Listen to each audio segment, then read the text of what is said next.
Dong Zhuo, the cruel tyrant and despised general who captured control of the Han Empire and ruled as a despot until his untimely demise at the betrayal of his adopted son.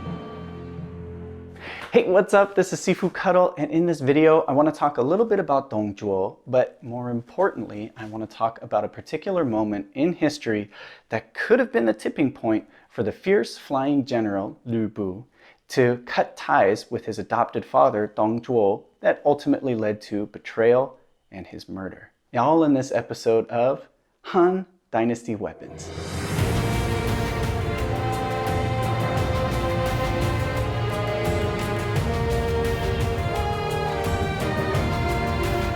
Now, a little bit of background is necessary for this. Dong Zhuo had already seized control of the Han court, installed a puppet emperor, and it promoted himself to chancellor, giving himself the power to rule the empire. It was also at this time that he had the strongest warrior in China at his disposal. The flying general Lü Bu was not only in his command, but Dong Zhuo even adopted him as a son, securing his loyalty and skill. In the novel The Romance of the Three Kingdoms, Lü Bu's lover was promised to Dong Zhuo as a concubine, which created quite a bit of animosity towards Dong Zhuo. Lü Bu still continued to visit his lover secretly in the palace, and he did it for quite some time until he was discovered by none other than Dong Zhuo. In a fit of rage, Dong Zhuo hurled a halberd at Lü Bu, who just barely deflected the weapon and was able to escape. This was said to be the last straw for Lü Bu to ultimately betray and murder Dong Zhuo and free the capital of the despot tyrant. Many artistic depictions of this event show Dong Zhuo hurling a huge polearm at the fleeing Lü Bu. But if you've been watching this series for a while, you'll already notice a problem with this. First off, this particular halberd never existed during the Han Dynasty. This design is based off of the Song Dynasty halberd. In the Han Dynasty, we know what the halberd looked like. It was a long pole ji. That was in a different episode we covered about Lü Bu.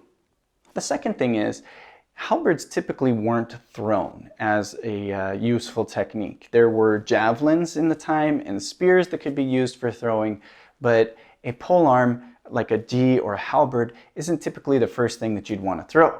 Now, Dong Zhuo did have a fierce temper and he was an unpredictable guy, so I'll allow a little bit of room here, but we do know that actually during that time there were particular ji or halberds that were used for throwing, and they were not mounted on a pole, and that's what I want to talk about today.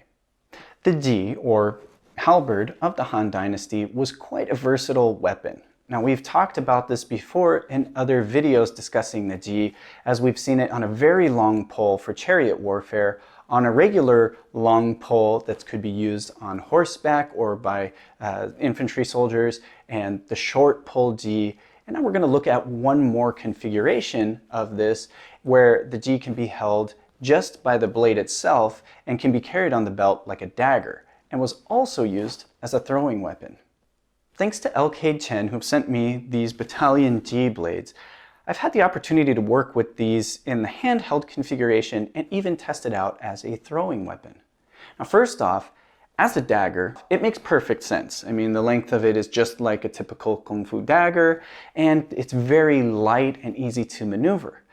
But this additional side blade allows it extra techniques and an extra sticking point for when it's used in throwing. Think about it like the Japanese shuriken.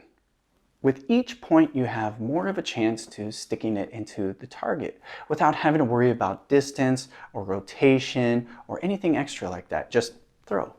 Now, I'm not a leading expert in knife throwing or halberd throwing, but I do have basic knife training and my grouping is quite consistent. So although I can test this out, I probably don't have the insight that a more experienced thrower would have, especially when it comes to technique and consistency and grouping, and also ideas on rotation and non-rotation and things like that. However, I was really surprised with how easy it was to throw this.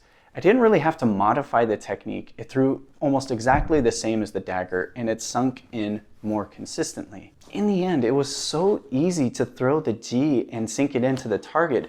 It was very natural, if not even more natural than throwing a regular dagger. So it's obvious to me to see why this was used and depicted as a throwing weapon. Of course, this wasn't the only method of using the Handheld Ji.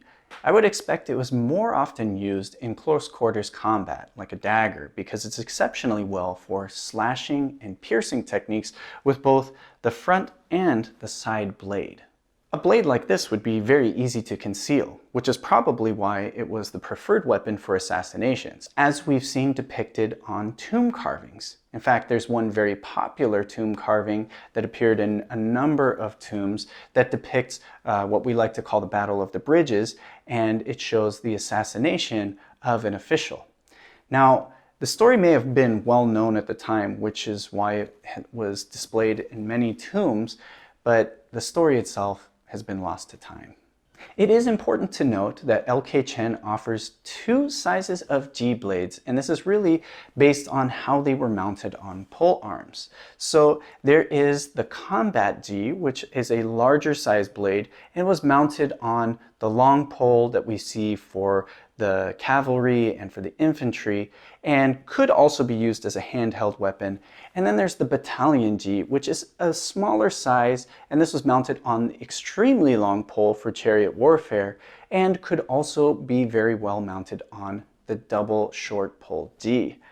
For throwing, I prefer the smaller Battalion Ji because the length and the weight is closer to what I've already been trained with, and it's also much easier to carry around. Not only is it a good throwing weapon, but the Battalion Ji is a great weapon for practicing double daggers techniques and forms. Oh, and one more thing before we end this episode. I do want to mention that Dong Zhuo was actually known for more than just being a cruel tyrant and a Ji hurler. It was recorded in historical records that he was quite good on horseback and very exceptional skill with a bow. He could shoot with both his right hand and his left hand with great accuracy while riding on horseback. And this is something that we typically overshadow with everything else we know about him. But a fun little fact nonetheless. Anyway, I had fun throwing this episode together. Sorry, but that's it. If you want to know more about the Battalion Ji, I'll leave a link in the description below, and I'll even put a link up above here that you can go check it out on LK Chen's website. Again, this is the smaller blade. It's the Battalion Ji blade, and when you order it, you'll get the mounting fittings for the polearm and the blade itself. I actually wrapped this with some leather that I had, and if you are going to wrap your own by hand, make sure that you do use this loop in particular when wrapping, because if you notice, the blade actually tapers down this way. So if you only wrap around the blade itself, it's going to slip out of the wrapping, which will be very, very dangerous if you're going to be swinging this thing around, especially if it's sharp.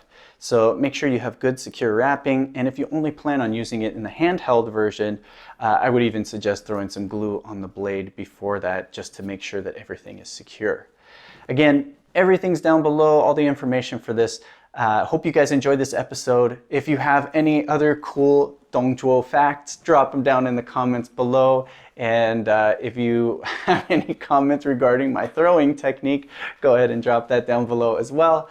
Otherwise, any other questions, I will try to answer those, and be on the lookout for more videos about weapons from the Han Dynasty. Of course, in this series, Han Dynasty weapons. All right, I hope you guys enjoyed this one. I'll see you next time.